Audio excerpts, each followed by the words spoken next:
Halo semuanya, balik lagi bareng gue Vian Rawe. Dan seperti biasa di video kali ini gue bakalan lanjutin alur cerita yang sebelumnya pernah gue upload. Dan gak kerasa juga gue udah sampai ke season 28 dari kelanjutan alur cerita Battle Through Devon ini, atau Benua Kaisar.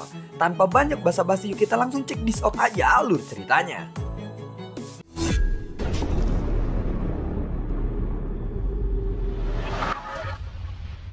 Di episode sebelumnya, setelah Xian berhasil mendapatkan skill Raja Iblis Tianhe, orang-orang di sana pun langsung mengincar Xian. Mereka juga sangat menginginkan warisan Raja Iblis Tianhe ini. Dan saat ini Xian sedang terlibat pertarungan melawan Yu Guo. Saat Xian berhasil diledakkan oleh si Yu Guo, tiba-tiba Senju langsung menghantamkan tinjunya dan menghalau atau memblokir serangan dari si Yu Guo. Hanya seseorang immortality tahap kedua saja sudah berperilaku sombong seperti itu di depanku. Memangnya siapa kamu? Ucap dari Senju. Senju langsung menghadang peti mati merah yang mengarah ke arah Xian. Yu Guo pun menatap ke arah Senju. Dia bisa merasakan aura yang kuat yang terpancar dari tubuh Senju. Meskipun tidak ada rasa takut di matanya, namun saat melihat kerumunan yang menyaksikan pertempuran di sekitaran mereka, dia sepertinya menjadi satu-satunya orang yang berani menyerang kelompok Xian ini. Dan ini membuatnya merasa tidak bahagia atau tidak senang.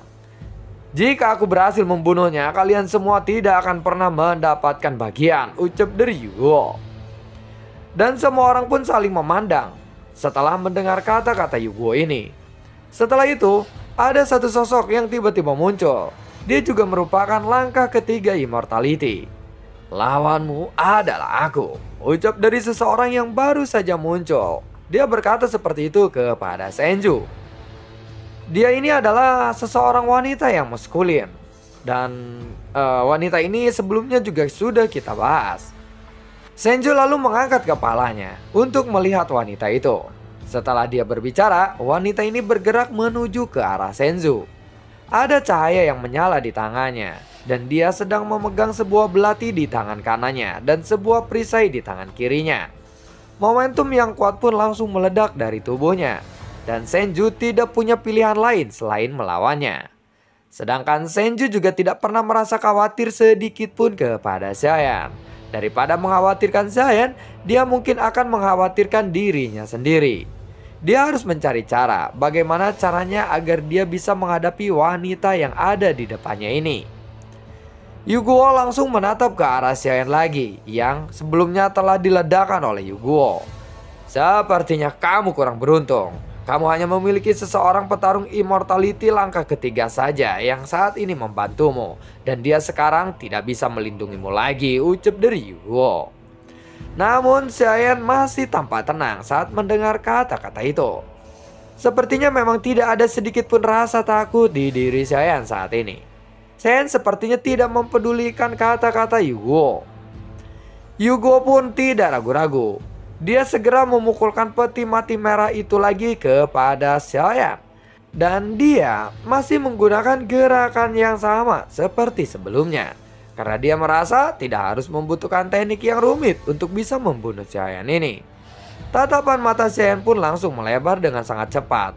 Saat ini dia melihat peti mati merah itu langsung melesat ke arahnya lagi. Energi iblis yang agung dari ramuan pil ajaib berpola 8 di tubuhnya pun langsung melonjak. Dan bayangan darah besar langsung terbentuk lagi di udara. Buar, pada saat ini petir Sutian Lei pun melonjak dari tubuh Xian.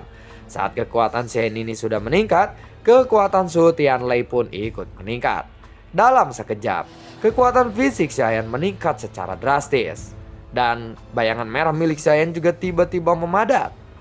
Dan ini adalah wujud yang berbeda dari bayangan merah sebelumnya. Karena sekarang bayangan ini terlihat lebih samar. Dan penampilannya ini jauh lebih jelas. Seolah-olah Raja Iblis Tianhe ini benar-benar datang ke dunia dan ada dua cula tanduk di tubuhnya. Tepat di atas kepalanya ada terlihat tanduk. Aura yang kuat juga memancar di sekujuran tubuhnya. Lalu bayangan merah ini menghantam ke arah Yu Guo. Buar, semua orang pun tidak menyangka bahwa Saiyan bisa melakukan trik itu. Karena bagaimanapun, Saiyan ini hanyalah seseorang fighting god saja. Namun sayang sekali, jika saja orang ini memiliki kekuatan langkah pertama immortality saja, dia mungkin bisa mengalahkan Yugo hanya dengan skill bertarung seperti itu. Sayang sekali dia hanya seseorang fighting god saja. Bahkan jika Raja Iblis Tianhe memberinya warisan sekuat itu, tidak mungkin untuknya bisa menjadi lawan Yugo. Karena Yugo juga masih belum mengerahkan seluruh kekuatannya, ucap dari orang-orang. Perbedaan kekuatan di antara keduanya memang sangatlah besar. Yugo pasti akan menang jika dilihat dari segi status. Jika kita tidak mengambil tindakan, aku khawatir Yugo tidak akan memberikan kita hasil. Orang-orang terus berkompromi seolah-olah mereka bernegosiasi. Mungkin memang Yugo akan menang melawan Saiyan, tapi jika mereka tidak membantunya, mereka tidak akan memiliki bagian dari hasil jarahan Yugo ini. Buah, dededor. Sementara itu, pertarungan di antara Saiyan dengan Yugo, bayangan merah peti mati merah itu pun bertabrakan lagi. Kali ini serangan keduanya tidak runtuh setelah sedikit melakukan konfrontasi. Hal ini membuat Saiyan mengangkat alisnya. Baru kemudian dia benar-benar merasakan kekuatan Raja Iblis Tianhe ini jelas merupakan skill bertarung untuk 1 lawan 1. Tidak untuk pertarungan 1 versus everybody ya. Jadi Raja Iblis Tianhe ini mewariskan skill hanya untuk pertarungan, cocoknya itu hanya untuk pertarungan 1 lawan 1. Yang ditampilkan Saiyan hanyalah tahap kedua dari Raja Iblis Tianhe atau skill Raja Iblis Tianhe. Nama skillnya adalah Tianhe Dominic Like Elephant. Dan skill ini sebenarnya mampu sedikit mengimbangi serangan dari seseorang immortality tahap kedua seperti Yugo.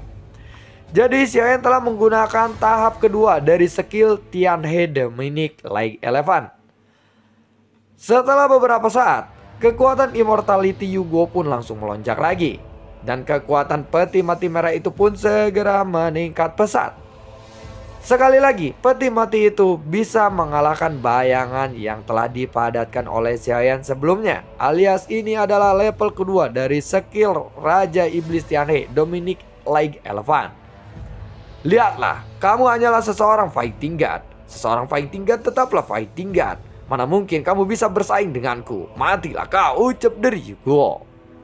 Namun meskipun serangan Saiyan ini masih dapat dikalahkan oleh Yugo, tapi konfrontasi jangka pendek tadi sudah merupakan penghinaan besar bagi Yugo. Karena Saiyan masih bisa bertahan dalam beberapa serangan.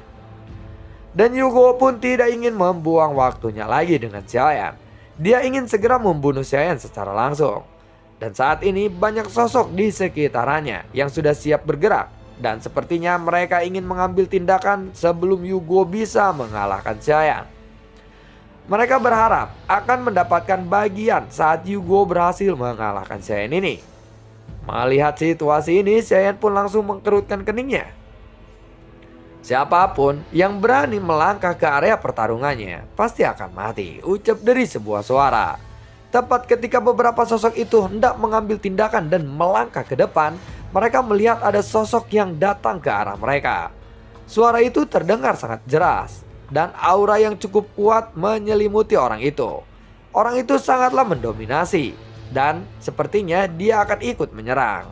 Dia adalah seseorang immortality tahap kelima, ucap dari orang-orang. Hah, pantas saja seseorang fighting god begitu percaya diri. Ternyata sebenarnya dia juga dilindungi oleh seseorang immortality langkah kelima. Aku hampir saja mengambil tindakan. Aku tidak menyangka bahwa seseorang fighting god itu dilindungi oleh orang-orang yang kuat. Sekelompok orang-orang itu pun lalu berkata dan berdesas-desus seenaknya mereka. Namun, di antara mata mereka langsung menunjukkan kewaspadaan. Meskipun ada banyak orang di sini, yang terkuat dari mereka tidak sampai berkekuatan immortality tahap kelima. Dan meskipun ada banyak petarung immortality, kebanyakan dari mereka hanyalah petarung immortality langkah pertama sampai langkah ketiga saja. Meskipun mereka semuanya bisa dianggap petarung-petarung terkemuka, tentu saja mereka masih belum mampu untuk melawan seseorang immortality tahap kelima. Hal ini benar-benar mengejutkan semua orang. Yugo juga tiba-tiba menyempitkan matanya. karena dia merasakan ada fluktuasi yang kuat dari tubuh Taiking ini. Namun dia tidak punya pilihan lain selain menyerangnya, karena dia juga sudah terlanjur bergerak. Tidak peduli apakah dia akan bisa membunuh Xiaoyan atau tidak, pertarungan ini sudah terlanjur terjadi. Dan dia tidak bisa melarikan diri saat ini. Namun tetap saja, hal ini juga membuat hati Yugo bergetar hebat.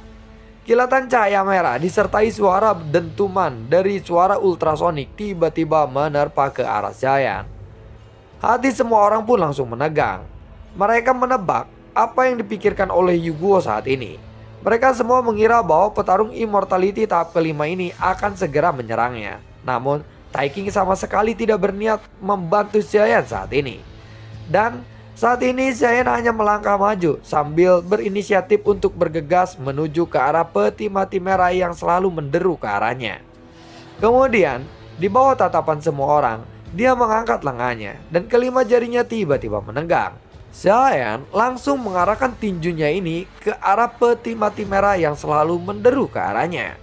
Buar, sepertinya kamu memang ingin mati, ucap dari Yugo saat melihat Xiaoyan yang tidak menghindari serangan peti mati itu.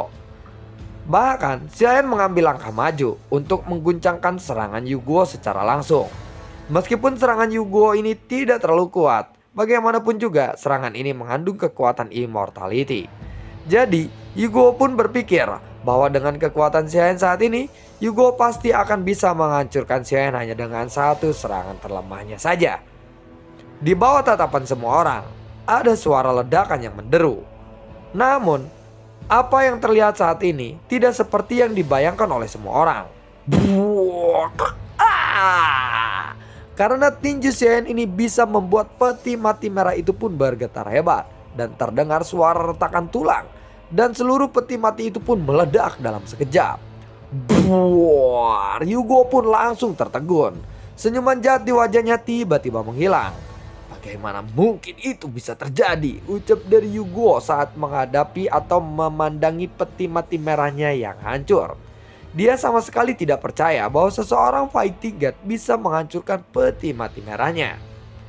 Seluruh peti mati merah itu pun meledak menjadi bubuk dan juga berantakan. Seharusnya hal ini benar-benar berada di luar jangkauan seseorang Fighting God. Sialan. Metode rahasia apa yang dia lakukan? Tetapi aku pasti bisa membunuhnya. Karena kali ini aku akan menunjukkan kepadamu kekuatan mayat dari klon dewa asliku, ucap dari Yugo. Saat peti mati merah itu meledak, ada sebuah sosok yang tergeletak di dalam peti mati tersebut. Ketika Xiaoyan melihat sosok mayat itu, jantungnya berdetak kencang. Dan itu benar-benar klon dewa asli, ucap dari Xiaoyan. Xiaoyan melihat dengan sangat hati-hati. Dia memperhatikannya dengan seksama. Namun saat Xiaoyan merasakan aura yang memancar dari mayat itu, Xiaoyan kemudian mengkerutkan dahinya. Tidak, ini bukanlah klon dewa asli. Namun mayat ini memiliki energi darah dari klon dewa asli. Aku rasa Yugo ini menggunakan esensi dan darah dewa asli untuk memurnikan mayat itu, gumam dari Xiaoyan. Ada cahaya yang berkedip-kedip di antara alis mayat itu. Lalu tiba-tiba mayat itu membuka matanya. Dan ada aura yang kuat yang keluar dari tubuh mayat itu. Dan seluruh tubuh mayat itu pun meraung ke arah Xiaoyan seperti anak panah yang meninggalkan busurnya. Postur tubuhnya dari serangan-serangannya benar-benar sangat aneh. Mayat ini juga memancarkan aura petarung Immortality tahap ketiga.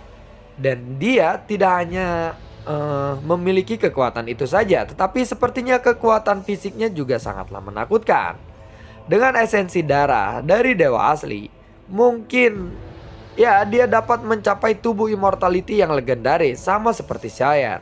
Tetapi ini juga sudah cukup sangatlah kuat. Xiaoyan awalnya tidak tertarik dengan Yugo, tetapi setelah melihat boneka mayat ini, ada petunjuk dari klon dewa asli pada Yugo ini. Dan mungkin Yugo memiliki asal-usul dari mana esensi itu didapatkan oleh Yugo. Xiaoyan berpikir mungkin saja ada dewa asli yang kuat yang lainnya yang masih hidup di luaran sana. Dan saat ini Xiaoyan melihat ada sebuah harapan kecil di matanya. Karena Xian berharap bisa menemukan seseorang dari klon dewa asli yang asli. Gimana sih, jadi gimana ya? Dia berharap untuk bertemu dengan seseorang dari klan dewa asli atau klan siapa tuh dewa asli itu, dan dia berharap bertemu dengan seseorang yang asli dari klon dewa asli. Gimana sih? Gue intinya seperti itu ya. Sehingga klon dewa asli benar-benar bisa menjadi lebih kuat lagi. Dan ada beberapa petunjuk tentang klon dewa asli. Saat menghadapi mayat yang melesat itu, Xian pun lalu meninjunya lagi.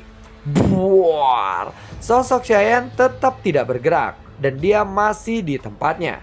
Namun mayat itu terhuyung-huyung mundur sejauh 100 kaki. Apa? Ucap dari Yugo yang melihat pertarungan itu. Seolah-olah Yugo benar-benar tidak bisa merasakan kekuatan yang sebenarnya dari Xian ini. Dan sepertinya dia melihat sesuatu yang lebih kuat daripada klonnya. Kepercayaan diri Yugo pun benar-benar hancur. Lalu dia melihat ke arah Xian lagi.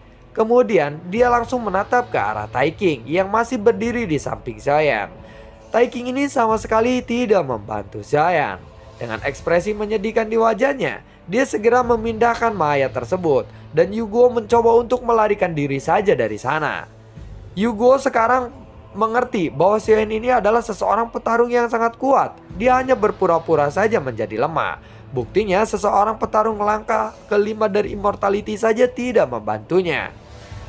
Dan itu sudah menunjukkan bahwa sebenarnya Taiking ini sangat percaya kepada Xian, bahwa Xian pasti akan bisa mengalahkannya. Saat ini Yugo juga mengerti Xian adalah seseorang petarung yang kuat. Dia hanya berpura-pura menjadi lemah saja. Yugo juga akhirnya menyadari bahwa dua orang kuat ini tidak sekedar melindungi Xian, tetapi Xian yang seseorang fighting god ini adalah teman mereka atau tuan mereka. Kedua petarung Immortality ini adalah bawahan Xian. Yugo memikirkan hal ini. Yugo langsung berkeringat dingin. Petarung Immortality langkah kelima saja telah menjadi bawahan Xian. Lalu bagaimana kekuatan Xian itu sendiri? Dan Yugo sepertinya memikirkan bahwa kekuatan asli Xian ini setidaknya berada di langkah ke-6 Immortality. Yugo tiba-tiba memikirkan sesuatu. Lalu dia melihat ke arah Taiking lagi. Lalu pupil matanya tiba-tiba menyusut. Dia terlihat sangat familiar. Oh iya, aku ingat dia. Dia adalah salah satu dari 8 dewa immortal yang ada di Istana Dewa Berburu, ucap dari Yugo. Yugo hampir menangis saat ini. Kali ini dia benar-benar khawatir akan kehilangan nyawanya di tempat ini. Sosok Yugo langsung melayang menjauh dari tempat itu. Dia berharap masih memiliki sedikit keberuntungan untuk dia bisa melarikan diri dari sana. Namun tiba-tiba Taiking muncul dan berdiri di depannya. Kemudian Taiking pun langsung mengangkat tangannya dan dia langsung memukul Yugo ini hingga terpental ke belakang. Buar. Tubuh Yugo pun terpental tidak terkendali. Seluruh jiwanya seakan bergetar hebat. Dan setelah terpental ratusan kaki ke arah belakang, dia pun kembali menstabilkan tubuhnya. Dia merasa ada seseorang di belakangnya. Kemudian Yugo pun langsung menoleh ke arah belakang. Tepat saja, di belakangnya ini ada Xian yang sedang menatapnya dengan wajah tersenyum. Hei, sepertinya kamu akan pergi dari sini. Apakah kamu tidak mau merebut warisan yang aku dapatkan lagi? Tanya dari Xian kepada Yugo. Mendengar itu Yugo pun langsung berlutut di depan Xian. Karena jika Yugo tidak berlutut, dia mungkin akan terbunuh dalam sekejap saja. Dan benar-benar pindah alam atau logout dari alam itu. Aku benar-benar minta maaf Tuan. Aku tidak tahu bahwa Tuan berasal dari Istana Dewa Berburu. Aku harap Anda mengampuniku kali ini, ucap dari Yugo.